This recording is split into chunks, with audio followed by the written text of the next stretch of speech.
Hands are the main form of germ transmission. Therefore, it's very important that you keep them very clean. You should actually wash your hands 5 times with each patient visit. Firstly, before touching the patient. Secondly, before a clean or aseptic procedure. Thirdly, after body fluid exposure risk. Fourthly, after touching your patient. And then lastly, after touching the patient's surroundings. If your hands are if you can visibly see the dirt on your hands, like on mine, then you have to wash them with soap for 40 to 60 seconds. However, if you cannot see the dirt, then you can alternatively use an alcohol hand rub for 20 to 30 seconds. This hand rub is about 60 to 70% alcohol.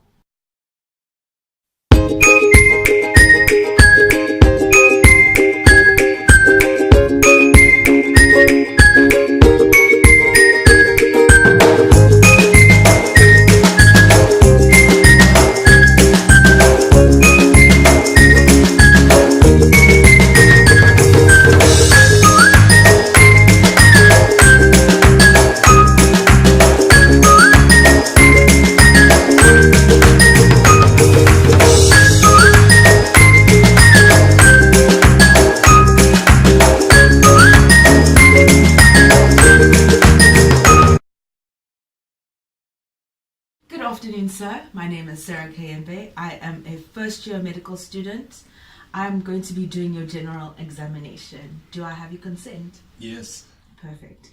I'd kindly ask you to take your shirt off for me, please. First things first, I need to check your skin all over your body just to inspect and see whether there's any signs of jaundice, if you have any skin lesions, if you have any type of scars that will indicate you having previous procedures. Next thing I'm going to do is check if your hair distribution is even. I'll be checking your eyes now. So I'll be checking your conjunctiva. Please look up for me, sir, for any signs of anemia.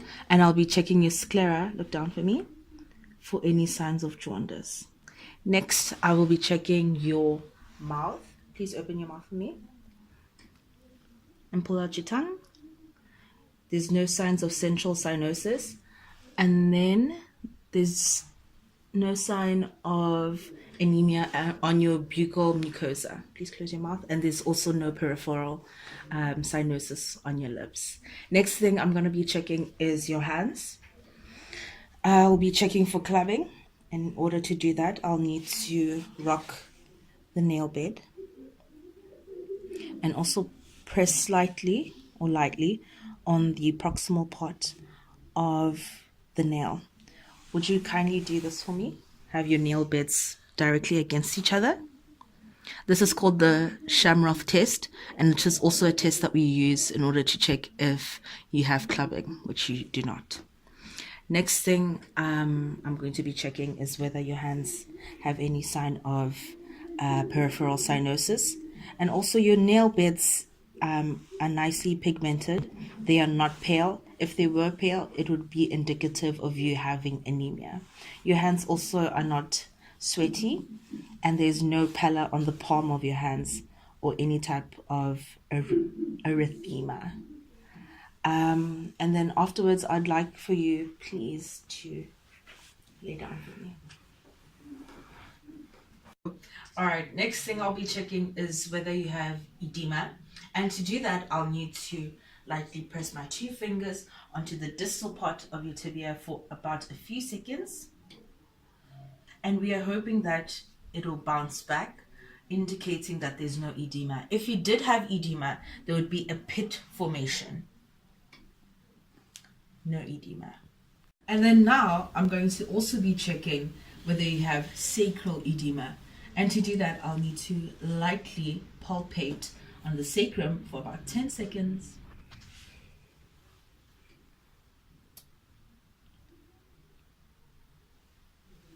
No formation of a pit, which shows us that there's no sign of edema.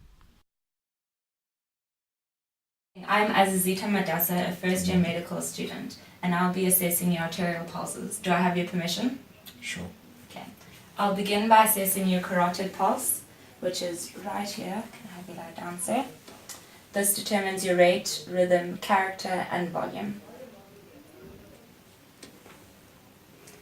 Okay, that's normal.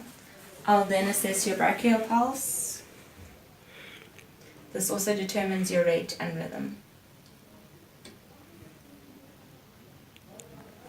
I'll then assess your radial pulse, which will also determine your rate and rhythm.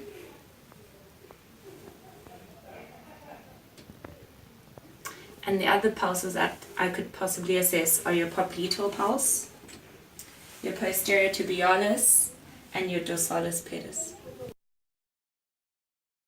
Good day, sir. My name is Dumisani Malindi. I'm a first-year medical student at Stellenbosch University. Today I'll be assessing your JVP. Do I have your consent? Of course. Okay, so now JVP, it is the column of blood entering the right side of your heart. It is important in determining the pressure on your right atrium and your right ventricle.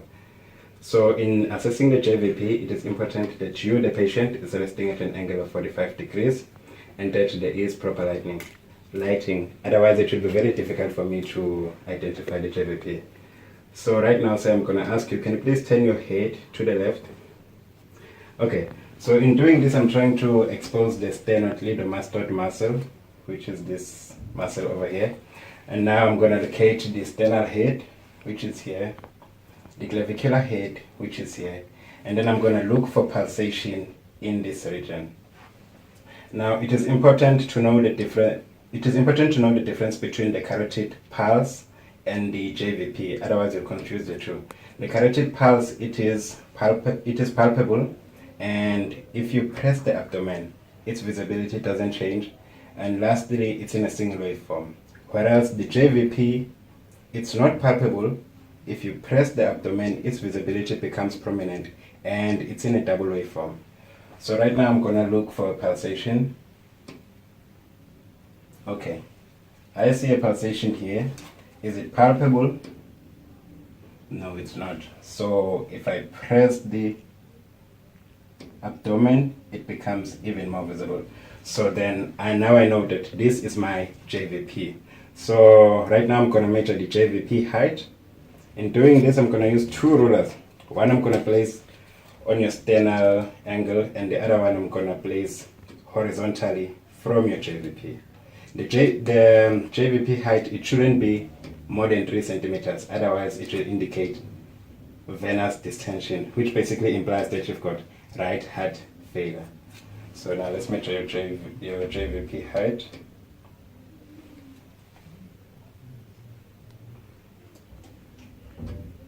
Sternal notch,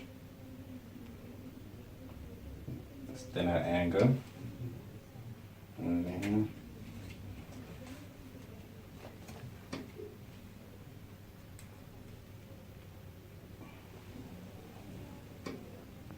your JVP height is about 2.5 centimeters, which is perfectly normal. Good morning, sir. I am Kakiso Mananga, a first-year medical student, and I will be identifying all the important landmarks of the cardiovascular system. Do I have your permission? Yes. Over here, we have our clavicle. Right next to the clavicle, we have our suprasternal notch. Now below the suprasternal notch, we have our hook of Louis, which is in line with the second rib. Now below the second rib, we have our second intercostal space. Now on your right second intercostal space, you have your aortic space. Now on your left second intercostal space, we have our pulmonary space. We have our third intercostal space, our fourth rib, and our fourth intercostal space. Now in our fourth intercostal space, we will find our tricuspid space. And then below our fourth intercostal space, we have our fifth rib, and below it, our fifth intercostal space, where we'll find our tricuspid space. Our mitral space. Now, from our clavicle, we'll get the midpoint, from which our midclavicular line starts and extends down to the abdomen. Can you please sit up for me, sir? Now over here, we have our anterior axillary line. Please lift your arm up. Over here, we have our mid-axillary line. Please place it down again, sorry. And over here, we have our posterior axillary line. Good morning, sir. I am Mutlari Maringa, a first-year medical student, and I would like to inspect your precordium. Do I have your permission? Yes. Thank you. So, the first thing that I will do is look at his hair distribution, and that looks normal. The width of his chest is twice its depth, and his skin color looks normal. It does not have any hyperpigmentation, and he does not have any scars or lesions, so that means he has never had a cardiac operation before. Good morning, I am Lebogang, a first-year medical student from the University of Stellenbosch, and I'll be palpating your apex beat today. Do I have your consent? Yes, ma'am. Great. Okay. Okay, so from your sternal notch, I'm going to find your angle of Louis. That means that this is your second rib, second intercostal space, third rib, third intercostal space. There's your fourth rib. This is your fourth intercostal space. This is your fifth rib. And there is your fifth intercostal space. So, from the clavicle, from the mid-clavicle line, yes, and 1 centimeter medial to the mid-clavicle line, and that's where I'm supposed to find your apex beat, and that's exactly where it is. And you just quickly feel again. From the sound of it, it's very normal. Thank you very much. Good morning, sir. My name is Jugular, first year medical student. I'm here to define your cardiac outline. I need to find the borders of your heart, and to do this, I need to percuss this area of your heart. Do I have your consent? Yes, ma'am.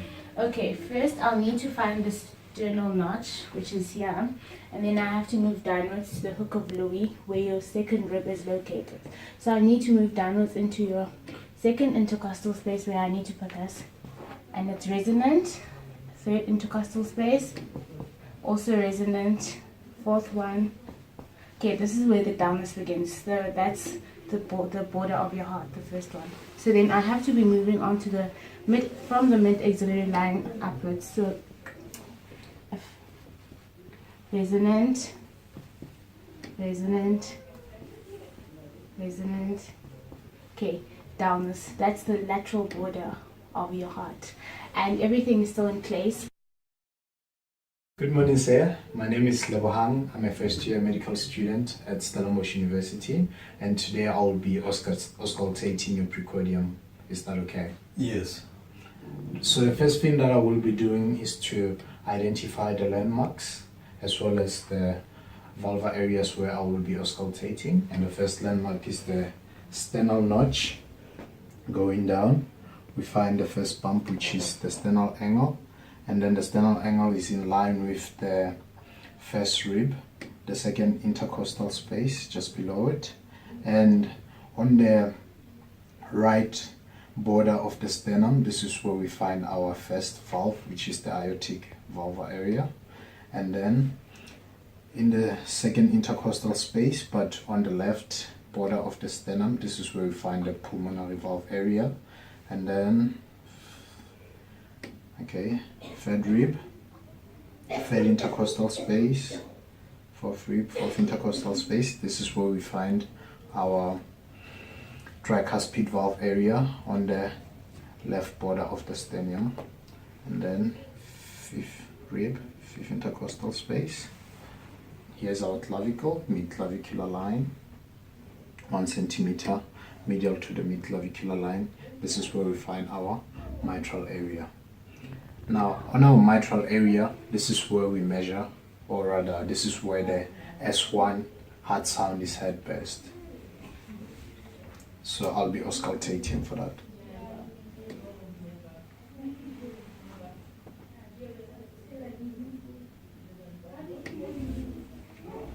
Now, the first heart sound is, it synchronizes with the radial as well as the carotid pulse. So while I'm listening to it, I'll be also listening to the radial pulse. So please lift your hand up. Okay. So.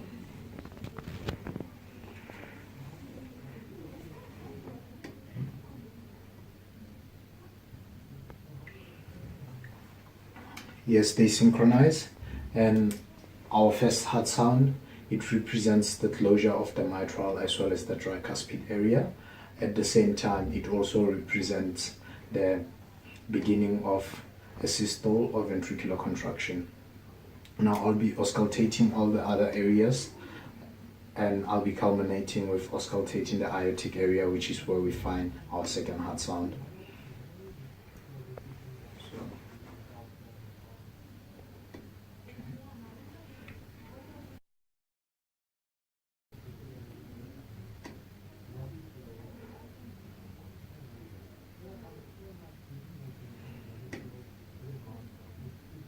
Pulmonary area.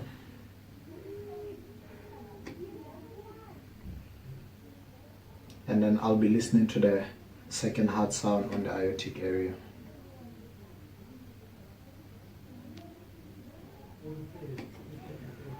Now, in comparison to the first heart sound, the second heart sound is not so loud and it is higher pitched compared to the first one, but it is much longer and it represents the closure of the aortic as well as the pulmonary valve.